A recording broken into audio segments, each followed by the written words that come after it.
যে সুষ্ঠু হয়েছে নির্বাচন, ভোট দিয়েছে প্রশাসন, তাকিয়েছিল জনগণ। এখন তো নাই, আমরা দাঁড়ালে তো আমরা জিতেই যাবো।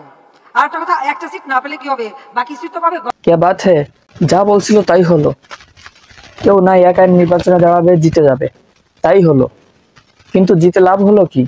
এটা তো কোনোভাবেই যুক্তরাষ্ট্র মেনে নিচ্ছে না, তারা প্রচুরভাবে চাপ দিচ্ছে, কারণ এটা কোনোভাবে জাতিসংঘ মেনে নিবে না।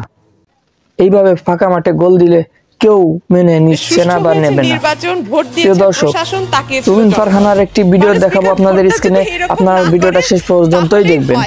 চলুন কথা না বলি, আমরা স্ক্রিনে দেখি। কেন মাননীয় স্পিকার, ভোটটা শুধু যদি ভোটার তার পছন্দ মতো প্রার্থীকে ভোট দিতে পারে এইটুকু সুযোগ দেয়া হয়, যদি ব্যালট বাক্স আগের থেকে ভরে না রাখা হয়, যদি নৌকা মানে জেতা এই অবস্থা না করা হয়, তাহলেই হয় মাননীয় স্পিকার। কারো থেকে ভোট শিখতে হবে না, ভোট কিভাবে হয় সেটা সারা বিশ্ব জানে। আর স্বাধীনতার 50 বছরেও যদি ভোট কারো থেকে শিখতে হয়, তাহলে তো বড় দুঃখজনক।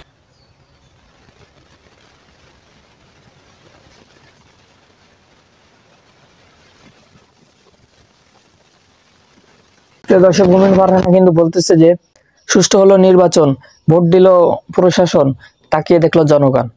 ঠিক সেই রকমই হয়েছে।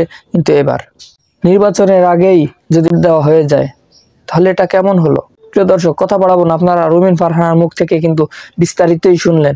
প্রিয় দর্শক, ভিডিওটা যদি ভালো লেগে থাকে অবশ্যই একটি লাইক দিবেন। আপনারা যদি এই চ্যানেলে নতুন হয়ে থাকেন অবশ্যই চ্যানেলটি সাবস্ক্রাইব করবেন।